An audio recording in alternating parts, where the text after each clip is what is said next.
ఒకసారి మీ ముందు నిలబడడానికి దేవుడిచ్చిన అవకాశాన్ని బట్టి దేవునికి వందనాలు చెల్లిస్తూ ఉన్నాను. గత వారము మనము అంతకుముందు వారము సహోదరుల యొక్క సహోదర ప్రేమ మన విశ్వాస జీవితానికి అమర్చుకోవాలని చెప్పి ఒక చిన్న తలంపు మనం విన్నాము. అది ఒకరికి ఒకరు సంబంధించింది. అది రాత్రికాల సమయము ఒక చిన్న మాట వ్యక్తిగతంగా మనం కలిగి ఉండవలసినటువంటి ఒక తీర్మానాలు విషయమై నేను కొన్ని మాటలు పంచుకోవాలని ఆశపడతా ఉన్నాను. అందుకు సహాయకరంగా ప్రసంగి గ్రంథము 5వ అధ్యాయం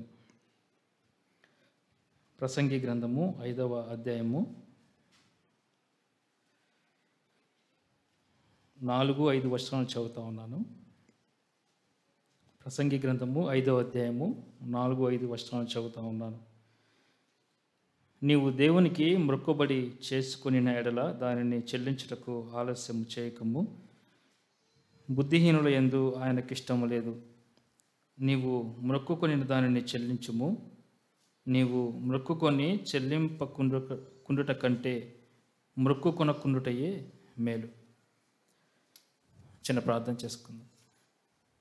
నమ్మదగిన మా ప్రియ పరలోకపు తండ్రి, మీ ప్రశస్తమైన నామాన్ని బట్టి మీకు వందనములు స్తోత్రములు చెల్లిస్తూ ఉన్నాం ప్రభువా. గడిచిన ఈ దినమంతా మీరు ఇచ్చినటువంటి క్షేమము, భద్రత, కాపుదల ప్రభువా, మీ పోషణ బట్టి మీకు స్తోత్రాలు చెల్లిస్తూ ఉన్నాము. ఈ రాత్రికాల సమయము మేము మీ వాక్యాన్ని ధ్యానించబోతుండగా అల్పుడను అయోగ్యుడను ఎన్నికలేని వాడిని నేను జ్ఞాపకం చేసుకొని ప్రభువా, మీరు మా ఆత్మీయ జీవితాలకు కావలసినటువంటి మాటలు మీరు అనుగ్రహించి సంఘము క్షేమాభివృద్ధి చెందినట్లుగాను మా ఆత్మ కూడా వర్ధిల్లినట్లుగాను మీ యొక్క ఆత్మ అధ్యక్షతన మమ్మల్ని నడిపిస్తాను నమ్ముతూ మా ప్రభువు రక్షకునైనటువంటి యేసుక్రీస్తు నామంలో ప్రార్థించి వేడుకుంటున్నాం తండ్రి, ఆమేన్.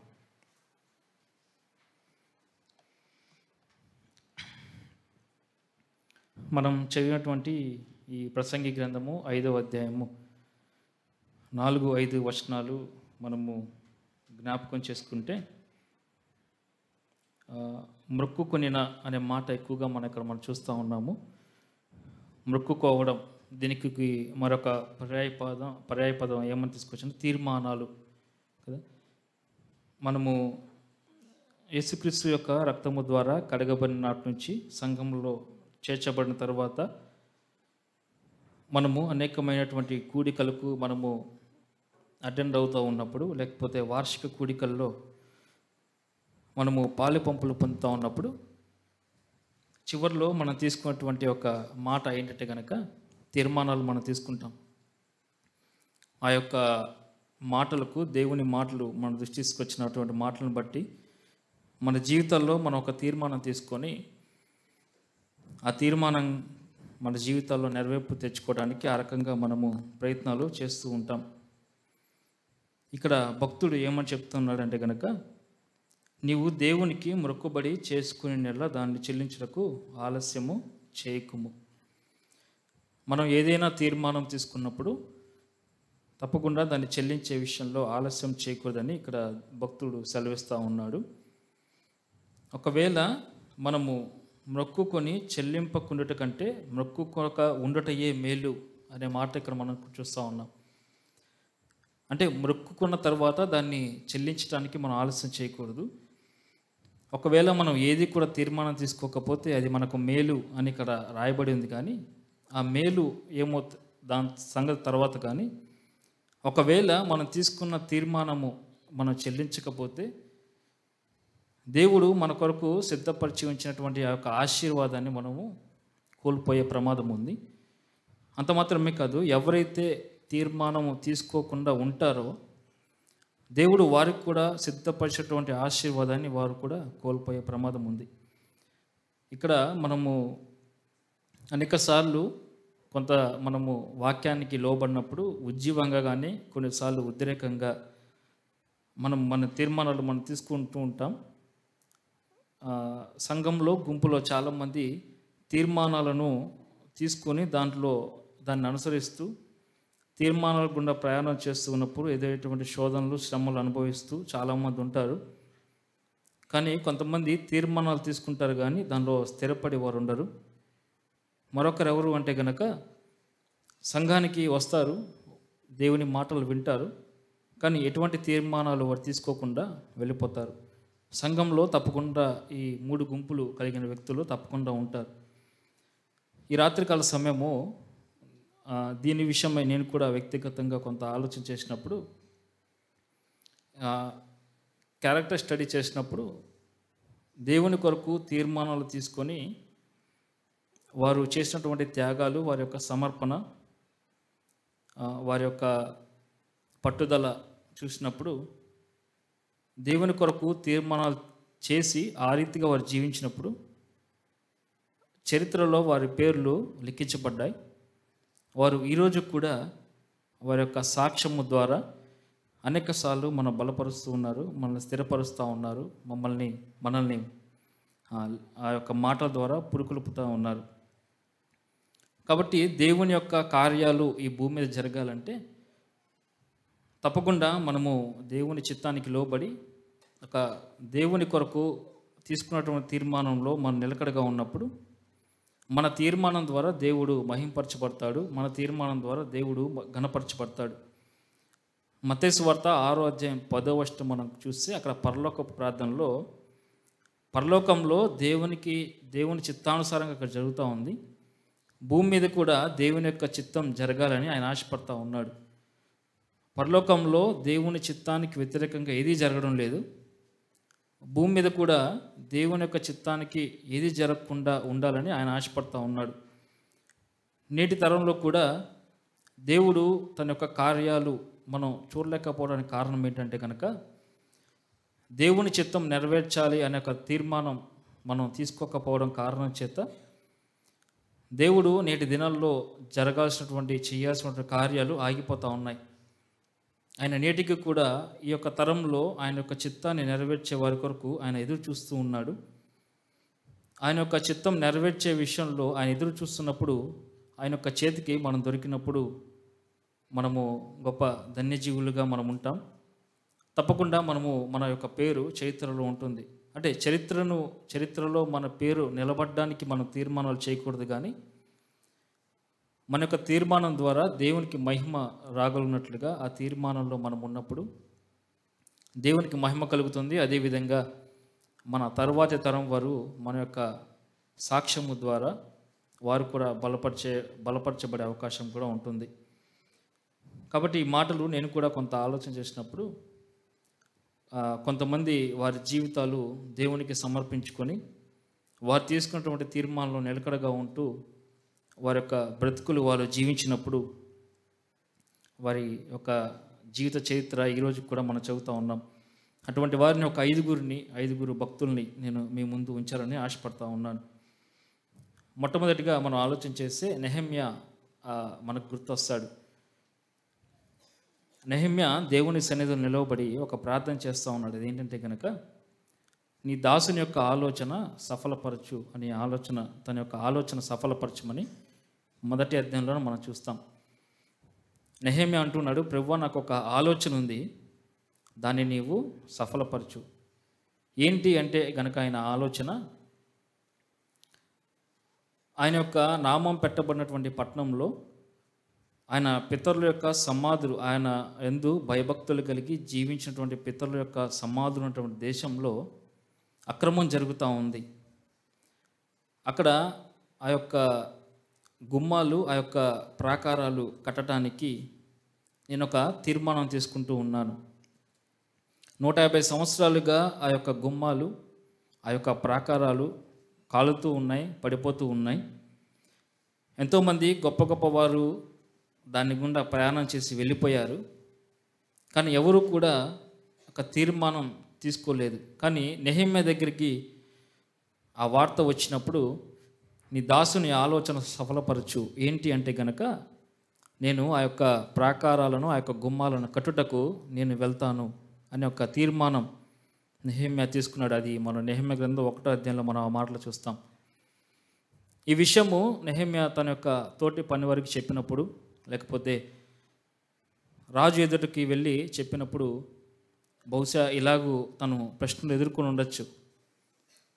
ఒక ఉన్నతమైన ఒక ప్రాముఖ్యమైన పనిలో అక్కడ నెహెమ్యా ఉన్నాడు, ఆ సంస్థానంలో, ఆ యొక్క రాజ్యంలో.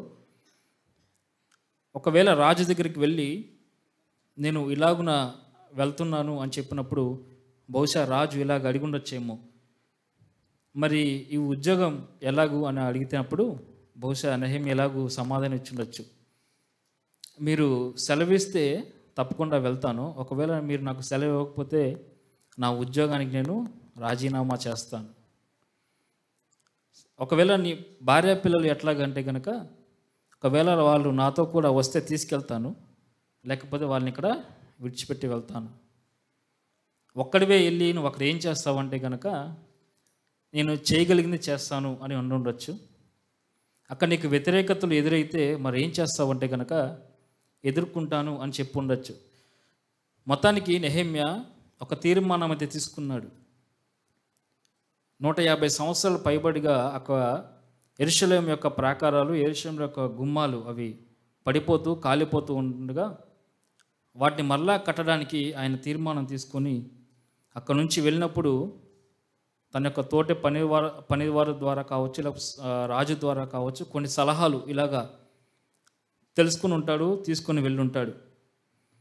కానీ మొత్తానికి ఆయన అక్కడికి వెళ్ళాడు. అక్కడికి వెళ్ళిన తర్వాత కేవలము 52 రోజుల్లో ఆ పనిని ఆయన చేసినట్లుగా మనం చూస్తూ ఉన్నాం. 52 రోజుల్లో ఆ పనిని పూర్తి చేసినప్పుడు చాలామంది ఎగతాళి చేసిన వారు కూడా మనకు కనబడుతూ ఉంటారు. అది కట్టినప్పటికీ కూడా ఒక నక్క ఎగిరితే లేకపోతే దాని యొక్క తోక తగిలితే అది మరలా పడిపోతుందని చెప్పి చాలామంది అక్కడ హేళన చేసిన వాళ్ళు ఉన్నారు. టోబియా సన్బల్లట్టు అనే ఒక గుంపు మనకు అక్కడ కనబడుతూ ఉంటుంది. అలాంటి పరిస్థితుల్లో కూడా నెహెమ్యా అటువంటి హేళనకరమైన పరిస్థితులు ఎదిరినప్పటికీ తను దేవుని కొరకు తీసుకున్నటువంటి తీర్మానం జ్ఞాపకం చేసుకుంటూ 52 రోజుల్లో ఆయన పనిని పూర్తి చేసినప్పుడు అక్కడ మనం ఒక గొప్ప మాట మనం వింటాం. 6వ అధ్యాయం 16వ వచనంలో ఇది వీరి వల్ల మాత్రమే కాదు, వీరి దేవుని వల్ల మాత్రం ఈ పని జరిగింది. నిజంగా ఇది దేవుని వల్ల మాత్రమే జరిగింది. అయితే నెహెమ్యా ఈ యొక్క తీర్మానం తీసుకోవటానికి కారణము ఒక చరిత్రలో తన పేరు చిరస్థాయిగా ఉండిపోతుంది అనే ఒక ఆలోచనతో తను ఈ తీర్మానం తీసుకోలేదు. చరిత్రలో నా పేరు అందరికీ తెలియాలి అనే ఒక సెల్ఫిష్ మోటోతో అని ఈ తీర్మానం తీసుకోలేదు. కానీ దేవుని యొక్క నామము మహింపరచబడాలనే ఉద్దేశంతో ఆయన తీర్మానం తీసుకొని అక్కడికి వెళ్ళి 52 రోజుల్లో ఆయన చేసినటువంటి ఆ పనిని కంప్లీట్ అయిన తర్వాత అక్కడ చూసినటువంటి ప్రజలు ఇచ్చినటువంటి సాక్ష్యం ఏంటంటే కనుక ఇది వీరి వలన మాత్రమే కాదు, వీరి దేవుడి వలన ఈ పని జరిగింది. అక్కడ దేవునికి మహిమ కలిగింది. కాబట్టి మనం కూడా మన యొక్క తీర్మానాలు మనం తీసుకుంటూ ఉన్నాము. మనం తీసుకున్న తీర్మానాల్లో కొన్నిసార్లు మనము కొన్ని కోల్పోవాల్సి ఉండొచ్చు, కొన్నిసార్లు కొన్ని మనము నష్టపరుచుకోవాల్సిన అవసరం కూడా ఉంటుంది. కానీ ఏదేమైనప్పటికీ మన యొక్క తీర్మానం ద్వారా దేవుడు మహింపరచబడితే తప్పకుండా మన పేరు కూడా చరిత్ర పుటల్లో లిఖించబడుతుంది. అక్కడ మనం చూసినటువంటి మాట ఏంటంటే కనుక వీరి దేవుని వలన ఆ పని జరిగింది. నిజంగా దేవుని మూలంగానే ఆ పని జరిగింది. కానీ నెహెమ్యా యొక్క తీర్మానం బట్టి దేవుడు ఆ పని చేయగలిగాడు. ఎందుకంటే 150 ఒకవేళ దేవుని మూలంగానే ఆ పని జరిగినట్లయితే కనుక 150 సంవత్సరాల క్రితమే ఆ పని జరిగి ఉండాలి. కానీ నెహెమ్యా లాంటి తీర్మానం తీసుకునే వ్యక్తి దేవుడికి కనబడక ఆ యొక్క పని అలాగే మిగిలిపోయింది. ఎప్పుడైతే నెహెమ్యా ఆ యొక్క తీర్మానం తీసుకున్నాడో నెహెమ్యా యొక్క తీర్మానాన్ని బట్టి దేవుడు ఆ పని ఆ యొక్క కార్యము జరిగినట్లుగా కూడా మనం చూస్తూ ఉన్నాం. నెహెమ్యాకు ఉన్నటువంటి శోధనలు కూడా మనకు రావచ్చు. అంటే దేవుని ఎదుట మనం తీర్మానం తీసుకుని ఆ తీర్మానం గుండా మనము మన యొక్క ఆత్మీయ జీవితాన్ని కొనసాగిస్తూ ఉన్నప్పుడు నెహెమ్యాకు కూడా ఎన్నో శోధనలు ఎదురైనాయి. నెహెమ్యాకు కూడా ఎన్నో హేళనకరమైన మాటలు వినిపించాయి. ఒక సందర్భంలో తనను చంపేస్తానని కూడా బెదిరింపు మాటలు, ఉట్టటి మాటలైనా ఒకవేళ బెదిరింపు మాటలైనా ఆయన అన్నటువంటి మాట నేను నా వంటి వాడు పారిపోవచ్చిన అనే మాట, ఆ స్టేట్మెంట్ నేను నా వంటి వాడు పారిపోవచ్చిన అంటే నా వంటి వాడు అంటే ఎవరు అంటే కనుక దేవుని కొరకు తీర్మానం తీసుకొని ఇంత దూరం వచ్చిన వాడు నా వంటి వాడు పారిపోవచ్చిన, అవసరమైతే నెహెమ్యా ప్రాణం పెట్టడానికి ఆయన సిద్ధపడి ఉన్నాడు, కానీ ఆ యొక్క తీర్మానం నుంచి తను పారిపోవటానికి సిద్ధంగా లేడు. కాబట్టి మనం కూడా వ్యక్తిగతంగా ఆలోచన చేస్తూ ఉన్నప్పుడు మన తీర్మానాల్లో కూడా కొన్ని శోధనలు మనకు ఎదురవ్వచ్చు, కొన్ని ఇబ్బందులు, కొన్ని ఇరుకులు మనం ఎదుర్కొంటూ ఉండొచ్చు. కానీ ఆ యొక్క తీర్మానంలో మనం స్థిరపరచడానికి దేవుడు మనకు సహాయం చేస్తూ ఉంటాడు. నిజంగానే మనం ఆ యొక్క తీర్మానం మనం తీసుకుంటే గనక, ఈరోజు నీ కొరకు నీ ఇలాగ బ్రతకాలని ఆశపడుతున్నాను ప్రభువా అని మనం నిజంగా మన హృదయమారా ఆ మాట పలికినప్పుడు దేవుని యొక్క నడిపింపు, దేవుని యొక్క ఆవరింపు తప్పకుండా మన జీవితంలో అది మనం చూడొచ్చు. దేవుని యొక్క నడిపింపు మనం తప్పకుండా మన జీవితంలో మనము చూస్తాం. కానీ ఈ రోజుల్లో మనం తీసుకున్నటువంటి తీర్మానాలు మనం ఆ రోజుకే, లేకపోతే ఆ నెలకే, ఆ వారానికే మనము చాలా వరకు, నా మటుకు నేను ఆలోచన చేసినప్పుడు, వ్యక్తిగతంగా దీన్ని నా కోణంలో కూడా ఆలోచన చేసినప్పుడు, ఎన్నో రక్షించబడిన తర్వాత ఎన్నో తీర్మానాలు, ఎన్నో కూడికలు వెళ్తూ ఉన్నప్పుడు, ప్రార్థనా కూడికల్లో కావచ్చు, ఆదివారం కూడికల్లో కావచ్చు, బైబిల్ స్టడీస్లో కావచ్చు, లేకపోతే వార్షికోత్సవాల్లో కావచ్చు, ఎన్నో మాటలు దేవుడు మనకు దృష్టికి తీసుకొస్తూ ఉన్నప్పుడు ప్రతి ఒక్క సందేశం తర్వాత ఒక తీర్మానం నేను తీసుకున్నాను, కానీ వాటిలో నిలబడినటువంటి విషయాలు చాలా తక్కువగా ఉన్నాయి. కాబట్టి నా ద్వారా దేవుడు మహింపరచబడట్లేదేమో అని నాకు అనిపించింది. ఎందుకంటే తీసుకున్న తీర్మానాల్లో మనము వచ్చినటువంటి ఆటంకాలు, శోధనలు, మనము దాని విషయంలో మనం నిలబడినప్పుడే దేవుడు మన ద్వారా మహింపరచబడతాడు. నా మటుకు నేను కూడా ఆలోచన చేసినప్పుడు, దేవుడు నన్ను బట్టి ఎన్నిసార్లు మరి తీసుకున్న తీర్మానంలో ఫెయిల్ అయిపోయినప్పుడు ఎన్నిసార్లు నా మటుకు దేవుడు చింతించాడో, ఎన్నిసార్లు నేను బాధపరిచానో అని కూడా నాకు అనిపించింది. మన యొక్క తీర్మానాలు చరిత్రలో మనం నిలబడాలని మనం తీర్మానం చేయకూడదు, కానీ మన యొక్క తీర్మానము మనము మన యొక్క తర్వాతి తరానికి ఒక సందేశాన్ని ఇచ్చే వారంగా మనం ఉండాలి. ఎప్పుడో కొన్ని వేల సంవత్సరాల క్రితము నెహెమ్యా జీవించాడు. దేవుని కొరకు ఒక తీర్మానం తీసుకుని కార్యం జరిగించినప్పుడు ఈరోజు కూడా ఇన్ని వేల సంవత్సరాల తర్వాత కూడా నెహెమ్యా గురించి ఇంకా మనం మాట్లాడుకుంటూ ఉన్నాం. నెహెమ్యా గురించి ఇంకా ఎన్నో వర్తమానాలు వినిపించబడుతూ ఉన్నాయి. నెహెమ్యా యొక్క సాక్ష్యపు నది ఎక్కడ కూడా ఆగలేదు. అటువంటి గొప్ప తీర్మానం తీసుకున్నప్పుడు దేవుడు తన యొక్క పేరు, తన యొక్క గ్రంథానికి ఆ యొక్క పేరుని పెట్టినట్లుగా కూడా మనం చూస్తూ ఉన్నాం.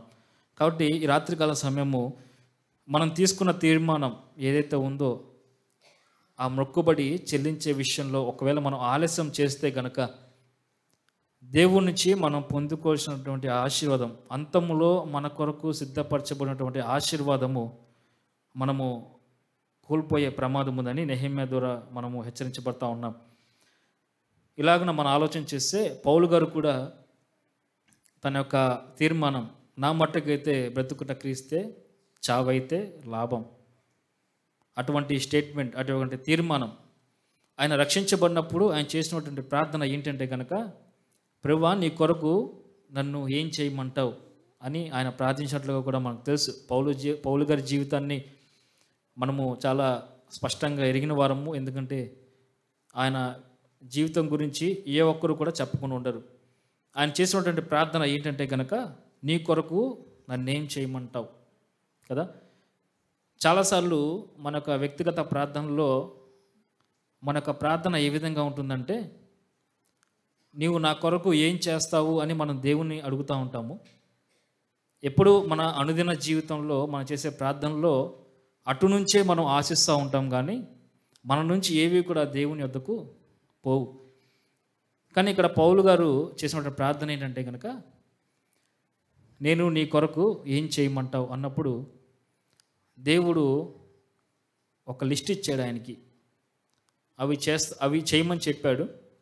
కానీ కొన్ని సందర్భంలో ఒకానొక సమయంలో తన శరీరంలో ఉన్నటువంటి ఆ యొక్క బలహీనతను బట్టి, ప్రభువా ఒక్కసారికి నన్ను బలపరచవా అన్నప్పుడు ఆయన నో అన్నాడు.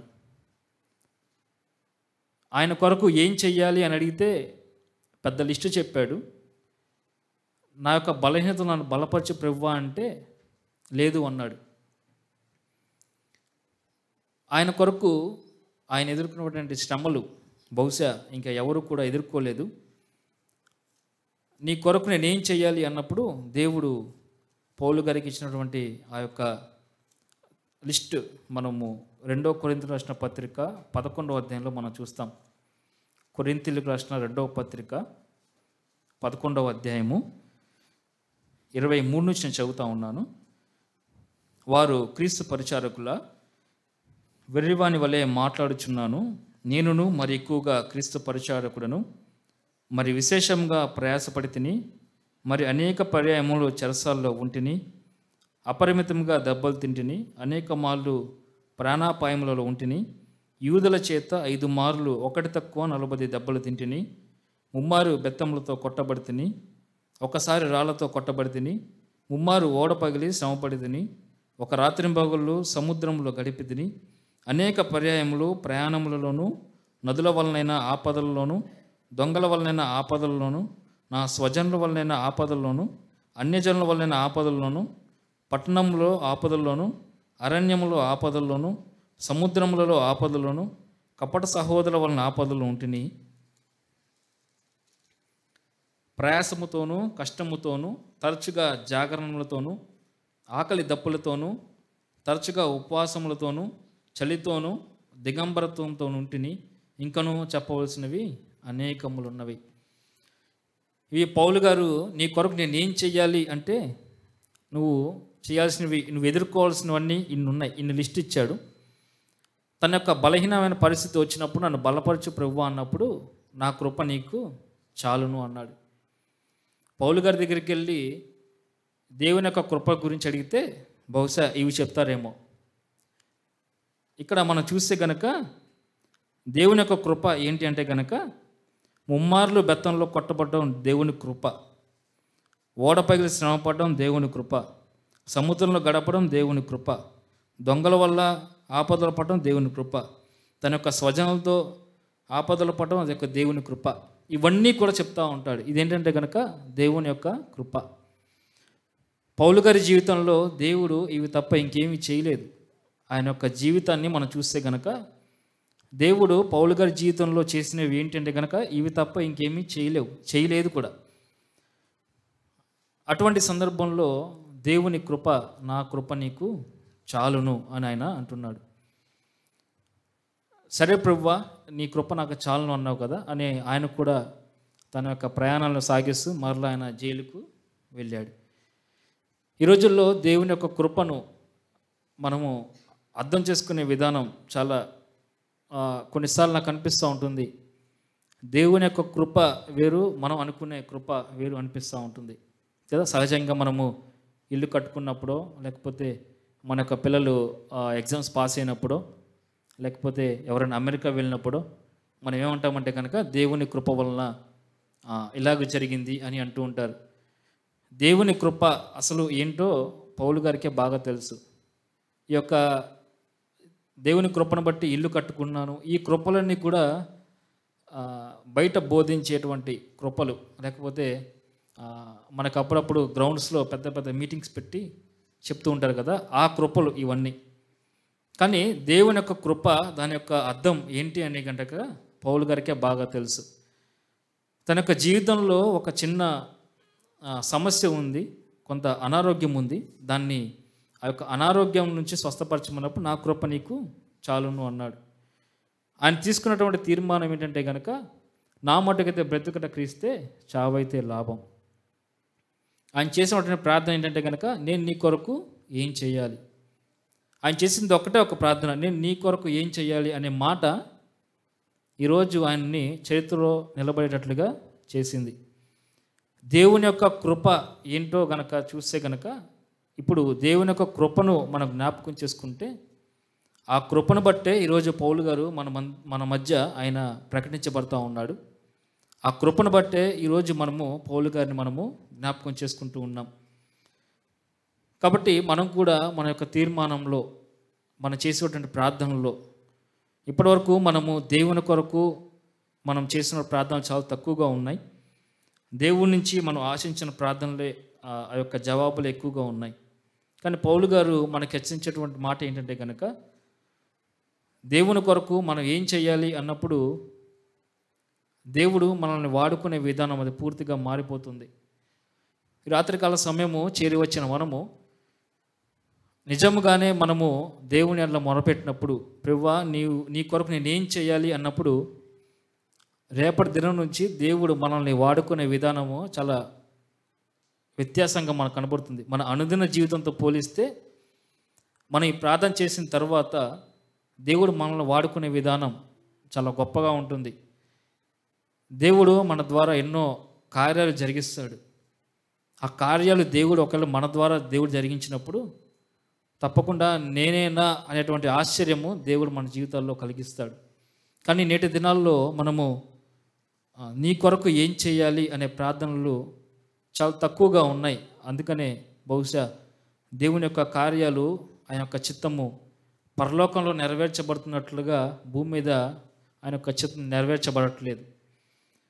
కాబట్టి ఆ మాట కూడా మనం జ్ఞాపకం చేసుకుందాం. ఇంకా మనం ఆలోచన చేసుకుంటూ పోతే కనుక హన్నాను కూడా మనం జ్ఞాపకం చేసుకోవచ్చు.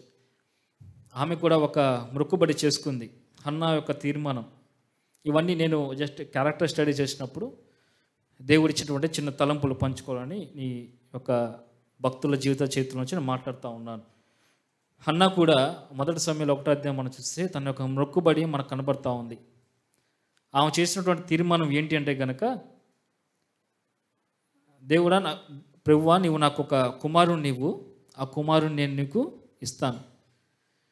చాలామందికి మనలో ప్రభువా నీవు నాకు కుమారుని ఇవ్వు అన్న మాత్రమే మనకు తెలుసు, కానీ మనలో చాలామందికి ఆ కుమారుని నేను నీకు ఇస్తాను అనే మాట మనలో చాలామందికి తెలియదు.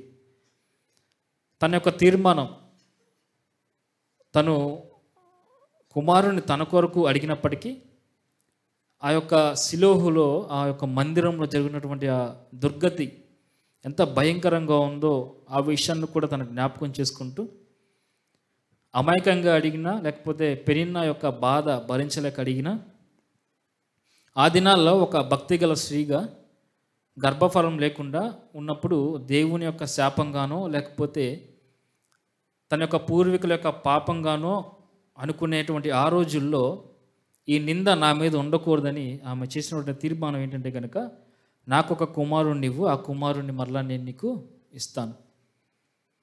ఆ కుమారుణ్ణి దేవుడు ఇచ్చినప్పుడు, ఎందుకంటే మరలా ఆ శిలోహులో దేవుని యొక్క ప్రత్యక్షతలు ఆగిపోయిన దినాలు, యాజకుని యొక్క కుమారులు ఏలి యొక్క కుమారులు వారి యొక్క దేవుణ్ణి ఆయాసపరిచిన విధానం, ఏలి కుమారులు అక్కడ ఆరాధించడానికి వచ్చిన స్త్రీలతో వారు శయనించడం మనం చూస్తూ ఉన్నాం. ఏంటంటే కనుక ఆరాధించడానికి వచ్చిన స్త్రీలతో వాళ్ళు శయనించినట్లుగా మనం చూస్తూ ఉన్నాం. కాబట్టి ఆ యొక్క దుర్గతిని కూడా తన యొక్క మనసులో లేకపోలేదు. అందుకే తన యొక్క తీర్మానం తీసుకుంది ఏంటంటే కనుక, నాకు ఒక కుమారుణ్ణి ఇవ్వు, నేను ఒక కుమారుణ్ణి నేను నీకు ఇస్తాను. కాబట్టి ఏలీకి దేవుని యొక్క ప్రత్యక్షతలు ఆగిపోయినాయి, సమూయేలుకి దేవుని యొక్క ప్రత్యక్షతలు ప్రారంభమైనాయి కదా. తన యొక్క తీర్మానంలో కొంత త్యాగం ఉండొచ్చు, కొంత సమర్పణ ఉండొచ్చు, అది మనం చూడొచ్చు. మనం కూడా మన వ్యక్తిగత తీర్మానాలు మనం తీసుకున్నప్పుడు మనలో కూడా మన యొక్క తీర్మానంలో మనం కొంత త్యాగం చేయాల్సి ఉండొచ్చు, మనం కొంత కోల్పోవచ్చు.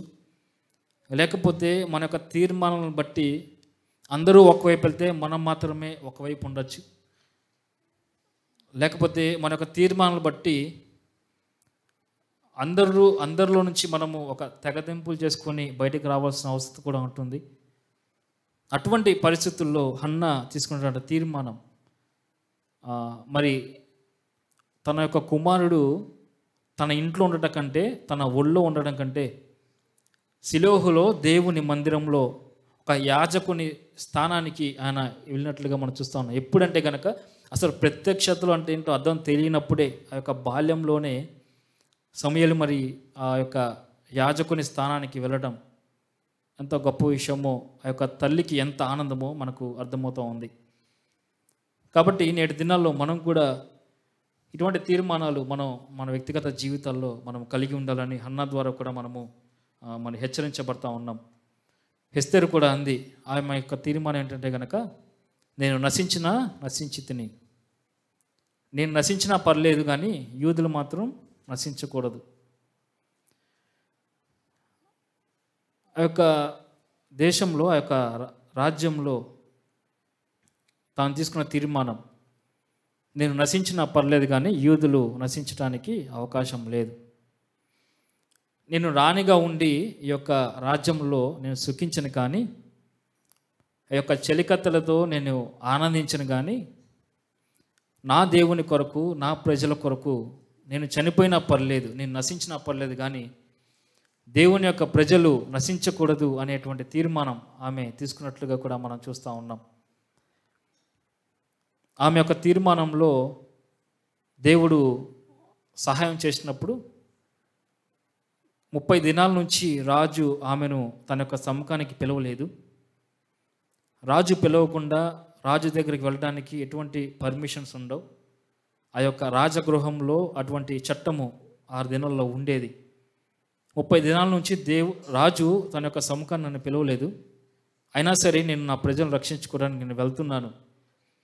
ఒకవేళ రాజు రాజదండం చూపిస్తే నేను బ్రతికిపోతాను, ఒకవేళ చూపించకపోతే కనుక వాళ్ళు నన్ను చంపేస్తారు. కాబట్టి నా దేవుని ప్రజలను నన్ను కాపాడుకోవటానికి నేను నశించిపోయినా పర్లేదు అనే ఒక తీర్మానంతో రాజు ముందుకు వెళ్ళినప్పుడు ఆమె బతికింది. అదే సమయంలో యూదులు కూడా కాపాడబడినప్పుడు, యూదుల రాజ్యంగా అది చేయబడినప్పుడు ఒక పూరీము పండగ అక్కడ మనం చూస్తాం. అసలు యూదులే లేకుండా 127 సంస్థానాల్లో యూదులే లేకుండా చేయాలనుకున్నారు. హామాను యొక్క కుట్ర, తన యొక్క కుతంత్రం ఏంటంటే కనుక 127 సంస్థానాల్లో యూదులు ఉండకూడదనేది ఒక ప్లాన్. 127 సంస్థలు ఉన్నటువంటి యూదుల్ని ఒకేసారి హతమార్చాలనేటువంటి ప్లాన్ జరిగింది. కానీ ఎవరైతే కుట్ర పన్నారో ఆ కుట్రదారుల మీదకి తిరుగుబాటు చేసినప్పుడు, యూదుల రాజ్యంగా అది ఏర్పడబడినప్పుడు, ఒక పూరిము పండగ ఏర్పరచబడినప్పుడు, అంటే అక్కడ యూదులు లేకుండానే చేయాలనుకున్న 127 సంస్థానాల్లో కానీ యూదుల యొక్క పండగలు అక్కడ ప్రారంభమయ్యాయి. కారణం ఏంటంటే కనుక ఎస్తేరు యొక్క తీర్మానం, తాను తీసుకున్నటువంటి తీర్మానం. రాజు ముందుకు వెళ్ళినప్పుడు రాజు ఆమెను చూసి స్టన్ అయిపోయాడు, ఆమె చూసి ఆనందించడం మొదలుపెట్టాడు. అంతకుముందు రాని వస్తీ కూడా చూస్తే వాస్తవానికి రాజు పర్మిషన్ ఇవ్వకుండా వెళ్ళడానికి అవకాశం లేదు. ఒకవేళ ఎవరైనా వస్తే కనుక తప్పకుండా వాళ్ళను శిరచ్ఛేదనం చేయడమో శిక్ష విధించడమో జరిగేది. ఎస్తేరు గ్రంథం 1వ అధ్యాయం మనం చూస్తే అక్కడ వస్తీ, దాని గురించి మనం చూస్తూ ఉంటాం. తను అక్కడ ఏమీ చేయలేదు కానీ తన విషయంలో రాజు అలాగే చేశాడు. అదేంటంటే కనుక తన యొక్క స్నేహితులు వచ్చారు రాజ్యానికి. వచ్చినప్పుడు వారి ముందుకు వచ్చి డ్యాన్స్ చేయమన్నట్లుగా ఆ యొక్క రాజు చెప్పాడు కదా. ఏ భార్య తన యొక్క స్నేహితుల ముందు డ్యాన్స్ చేయమంటే ఎవరు చేస్తారు? ఎవరు చేయరు కదా. ఆ యొక్క మాటలు 1వ అధ్యాయంలో మనం చూస్తాం. 7 స్నేహితులు వచ్చినప్పుడు తన యొక్క సౌందర్యం గురించి కనపరచమన్నప్పుడు ఆ యొక్క మాటలు మనం చూస్తాం. కానీ అటువంటి వస్తువుని చూసినప్పుడు ఆ విధంగా ఉంటే, ఎస్తేరు ఎప్పుడైతే రాజు ముందుకు వెళ్ళిందో తను ఆనందించడం మొదలుపెట్టాడు. నీకేం కావాలో చెప్పు అన్నట్లుగా మాట్లాడాడు. కావాలంటే రాజ్యంలో సగం నీకు రాసి ఇమ్మంటావా? నేను రాసి ఇచ్చేస్తాను అన్నాడు. ఎందుకంటే దేవుని యొక్క నడిపింపు, దేవుని యొక్క పరిశుద్ధాత్మ ద్వారా దేవుడు ఈ కార్యాలన్నీ జరిగిస్తూ ఉన్నాడు. ఎందుకంటే కనుక ఎస్తేరు యొక్క తీర్మానం, నేను నశించినా పర్లేదు కానీ దేవుని ప్రజలు నశించకూడదు అనేటువంటి తీర్మానము తీసుకోవడం ద్వారా యూదులు అక్కడ రక్షించబడ్డారు. యూదుల యొక్క పండగలు ప్రారంభమైనట్లుగా కూడా మనం చూస్తూ ఉన్నాం. ఇలాగ చెప్పుకుంటూ పోతే చాలామంది ఉన్నారు. చివరిగా ఒక మాట చెప్పి నేను ముగిస్తాను. నూతన నిబంధన మనం చూస్తే లూకాసు వార్త 1వ అధ్యాయం 38వ వచనం మనం చూస్తే కనుక అక్కడ మరియ యొక్క తీర్మానం మనం చూడొచ్చు. చిత్తగించుము నీ దాసురాలను అనే మాటను, నీ దాసురాలను చిత్తగించుము అనే మాట మనం చూస్తాం. లూకాసు వార్త 1:38 మనం ఆ మాట చూస్తాం. ఇక్కడ గబ్రియేలు దేవదూత ఆమె యొద్దకు వచ్చి నీవు గర్భవతి కాబోతున్నావు అన్నప్పుడు మరియా యొక్క గుండె ఒక్కసారిగా జారిపోయింది. పురుషుని ఎరగకుండా గర్భం దాల్చడం అది అసాధ్యం కదా అన్నప్పుడు, మరి దేవదూత పరిశుద్ధాత్మ ద్వారా నీవు గర్భం ధరిస్తావు అన్నప్పుడు మరియా చాలా భయపడిపోయింది. నేను పరిశుద్ధాత్మ ద్వారా గర్భం ధరిస్తానని చెప్పి నీకు నాకు మాత్రమే తెలుసు, బయట జనాలకు తెలియదు కదా అని ఆమె ప్రశ్నించి ఉండొచ్చు. ఇప్పుడు నేను బయటకు వెళ్ళి దేవుడు నేను గర్భవతి అవుతానని చెప్పాడు, వట్టిగా నేను గర్భవతి అయ్యాను అంటే కనుక ఎవరు నమ్ముతారంటే ఎవరు నమ్మరు. పైగా అక్కడ గవని యొద్ద అందరూ కూడా రాళ్ళ కుప్పలు పెట్టుకుని నించున్నారు. ఎవరైనా దొరుకుతారేమో రాళ్ళ పెట్టి కొట్టి చంపేద్దామని గవని దగ్గర అంత ధర్మశాస్త్రం నెరవేర్చడానికి గవని దగ్గర రాళ్ళు పెట్టి కుప్పలు వేసుకుని ఉన్నారు. అంటే ధర్మశాస్త్రం ప్రకారము మరి గర్భం ధరించడం, పురుషుని ఎరుకున్న గర్భం ధరించడం అది గొప్ప నేరం. నా కొరకు ఇలాగ రాళ్ళ కుప్పగా చేసి ఉంచారు. ఇది కాకుండా నాకు వేరొక వ్యక్తితో ప్రధానమైపోయింది. ఇప్పుడు నేను గర్భవతి అని ఒక వ్యక్తి తెలిస్తే నన్ను గురించి ఏమనుకుంటాడు, నేను వ్యభిచారిని అనుకుంటాడేమో అని కూడా ప్రశ్న వేస్తుండొచ్చు. ఒకవేళ నేను గర్భవతి అని మా కుటుంబం మా తల్లిదండ్రులు తెలిస్తే వారి యొక్క పరువు ఏమైపోవాలి, లేకపోతే వారు ఆత్మహత్య చేసుకోరా అని కూడా తను ప్రశ్న ఉండొచ్చు గబ్రియేలు దేవదూతని. అయినప్పటికీ ఇన్ని ఉన్నప్పటికీ కూడా తను చెప్పినటువంటి మాట అంటే కనుక నీ దాసురాలను చిత్తగించుము, నీవేదనుకుంటే గనక అది జరిగించు అనే మాట. ఒకవేళ ఇది నేను వద్దు, ఒకవేళ ఇది నువ్వు ఇచ్చిన ఒక బలవంతంగా ఈ గర్భం నాకు అనుగ్రహించిన నేదో నుయ్యో గోయో చూసుకొని దాన్ని దూకేస్తాను అని అనొచ్చేమో కదా, అటువంటి గర్భం అది. కానీ ఆమె ఎప్పుడైతే దేవుని చిత్తానికి దేవుని తీర్మానం తీసుకున్నదో, ఈరోజు ఆ యొక్క చరిత్రను మనం చూస్తే కనుక చాలా ఆశ్చర్యకరంగా అనిపిస్తూ ఉంటుంది. అంటే ఆమె ఇప్పుడు ధర్మశాస్త్రం వ్యతిరేకంగా నేను గర్భం ధరిస్తే వారిని రాళ్ళతో కొట్టి చంపేస్తారు, కాబట్టి ఆ గవిని దగ్గర నన్ను కాపాడాల్సిన బాధ్యత నీదే. యోసేపుతో నాకు ప్రధానమైపోయింది, ఇప్పుడు నేను గర్భం ధరించాను కాబట్టి ఆయన ఇంక నన్ను పెళ్లి చేసుకోడు, కాబట్టి నా భవిష్యత్తు కూడా నీవే. నేను ఇప్పుడు గర్భం ధరించాను కాబట్టి నా తల్లిదండ్రులు కూడా నా ఇంట్లో కానీ నన్ను గెంటేస్తారు, కాబట్టి నా సంరక్షకుడు కూడా నీవే. ఇక్కడ దేవదూత దగ్గర మరియా ఇన్ని ప్రశ్నలు వేసినప్పుడు దేవదూత కూడా తనకు తగినట్టు విధంగా సమాధానం ఇచ్చినప్పుడు మరియా ఎప్పుడైతే నీ దాసురాలను నీ చిత్తానుసారంగా జరిగించు అని ఎప్పుడైతే తీర్మానం తీసుకుందో, వెంటనే గబ్రియేలు దేవదూత మరియ దగ్గర నుంచి రెక్కలు కట్టుకొని వెంటనే యోసేపు దగ్గరికి వెళ్ళినట్లుగా మనం చూస్తూ ఉన్నాం. మరి అక్కడికి వెళ్ళిన తర్వాత యోసేపు కూడా మొత్తం తట్టబుట్ట సర్దుకోవడానికి వెళ్ళిపోవడానికి సిద్ధపడి ఉండొచ్చు. ఎందుకంటే తను అవమానపరచడం దేనికిలే, తను జీవితం తను జీవిస్తుంది, తను అవమానపరచడం దేని కానీ తను కూడా వెళ్ళిపోవడానికి సిద్ధపడి ఉండొచ్చు. అప్పుడు దేవదూత వెళ్ళి పరిశుద్ధాత్మ ద్వారా నీ భార్య అయిన మరియ గర్భం ధరుస్తూ ఉంది, ఈ విషయంలో మరియ నిర్దోషురాలు కాబట్టి ఇప్పుడు ఆమె బయటికి వెళ్తే గవని యొద్ద ఆమెను చంపడానికి సిద్ధంగా ఉన్నారు, కాబట్టి ఇప్పుడు నువ్వు వెళ్ళి ఆమె రక్షించడానికి, శిక్ష నుంచి తప్పించడానికి నీవు మాత్రమే అర్హుడవు అని చెప్పి పంపించినప్పుడు ఈరోజు మనము ఆ చరిత్ర మనం చూస్తే కనుక ఆమె తీసుకున్నటువంటి తీర్మానం ద్వారా రక్షకుడు ఈ లోకానికి వచ్చినట్లుగా కూడా మనము చూస్తూ ఉన్నాం. ఇవన్నీ జ్ఞాపకం చేసుకుంటూ ఉన్నప్పుడు వారు తీసుకున్నటువంటి తీర్మానాల్లో వారు ఎదుర్కొన్నటువంటి శ్రమలు, ఆటంకాలు, ఇబ్బందులు ఇవేవి కూడా వారు లెక్క చేయకుండా దేవుని కొరకు తీర్మానం తీసుకున్నప్పుడు, దాని కొరకు నిలబడినప్పుడు దేవుడు వారి ద్వారా మహింపరచబడ్డాడు. ఈరోజు వారి జీవితాలను మనము జ్ఞాపకం చేసుకుంటూ ఉన్నాం. వారి జీవితాలు ఎంతోమందికి ప్రోత్సాహకరంగా, పురుకొల్పుగా మనకు కనబడతా ఉన్నాయి. ఈ రాత్రికాల సమయం మనం ఆలోచించదగిన విషయం ఏంటంటే కనుక మనకున్నది ఒక్క జీవితము. జీవించు ప్రాణులు ఈ లోకంలో ఎన్నో ఉన్నాయి కదా. మన రోడ్డు మీదకి వెళ్తే ఎన్నో ప్రాణులు మనకు కనబడుతూ ఉన్నాయి. ఆ జీవించు ప్రాణుల వలె మనం కూడా ఒక ప్రాణిగా మనం జీవిస్తే దేవునికి మహిమ ఎక్కడ కూడా రాదు. దేవుడు ఇచ్చినటువంటి ఈ యొక్క జీవితాన్ని దేవుని కొరకు మనము సమర్పించినప్పుడు, దేవుడు మనల్ని వాడుకున్నప్పుడు దేవుడు మన ద్వారా మహింపరచబడతాడు. బహుశా కాబోలు నేను అనుకుంటాను, ఈ యొక్క మాటను బట్టే పౌలు రోమపత్రిక 12వ అధ్యాయంలో మీ యొక్క శరీరములను సజీవ యాగంగా సమర్పించుకునే మాట రాసుండొచ్చేమో. పరిశుద్ధంగా మీ యొక్క శరీరములను సజీవ యాగంగా ఆయనకి సమర్పించుకున్నాడు. కాబట్టి ఉన్నది ఒకటే ఒక జీవితం.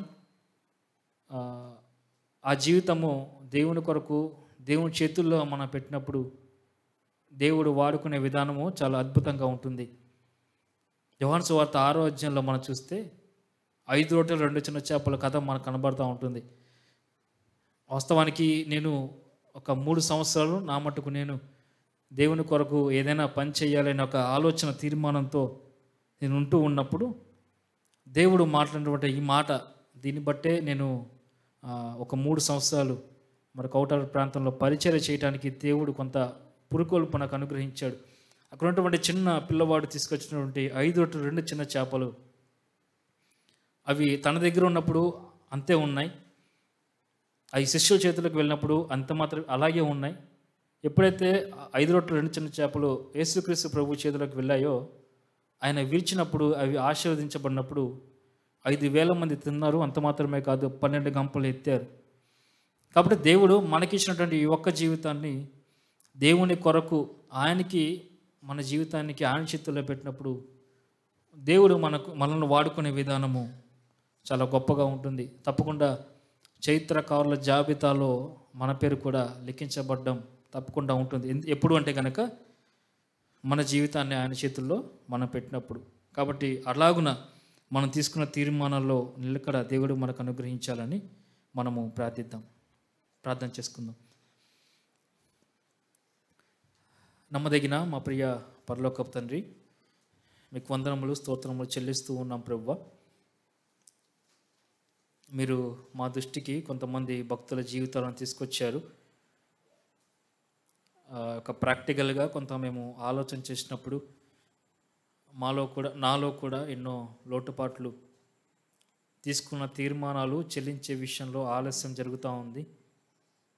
తీర్మానాలు తీసుకోకుండానే వెళ్ళిపోయిన సందర్భాలు ఉన్నాయి.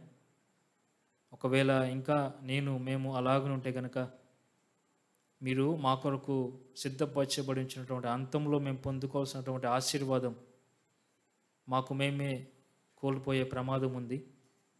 ఈ రాత్రికాల సమయము ప్రభువా మీ సన్నిధిలో ప్రార్థిస్తూ ఉన్నాం.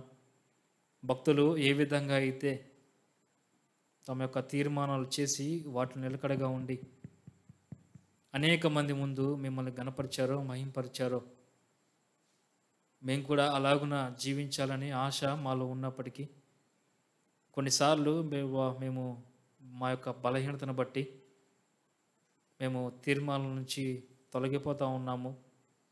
దయతో మమ్మల్ని జ్ఞాపకం చేసుకొని, ఇప్పటికే మేము ఎన్నో తీర్మానాలు చేశాము, ఆ తీర్మానాల్లో స్థిరత్వాన్ని ప్రభువా మీరు మాకు అనుగ్రహించమని ప్రభువా ప్రార్థిస్తూ, మా మిగిలి ఉన్న శేష జీవితాన్ని ప్రభువా మీ చేతుల్లో పెట్టినప్పుడు మీరు వాడుకునే విధానం ఎంత గొప్పగా ఉంటుందో, సంఘ చరిత్రలో బయట విశ్వాసుల చరిత్రలు ప్రభువా జ్ఞాపకం చేసుకుంటూ ఉన్నాం ప్రభువా. అటువంటి నడిపింపు, అటువంటి ప్రభువా ఆ యొక్క తీర్మానాలు తీసుకునే విషయంలో తగిన జ్ఞానం మాకు అనుగ్రహించి మీరు మహిమ పొందమని, మా ముందున్న సమయాన్ని కూడా ప్రభువా మీరు దీవెనకరంగా చేయమని వేడుకుంటూ, మా ప్రభువు రక్షకుడైనటువంటి యేసుక్రీస్తు వారి ఉన్నతమైన నామంలో స్తోత్రాలు చెల్లించి ప్రార్థిస్తున్నాం తండ్రి. ఆమేన్.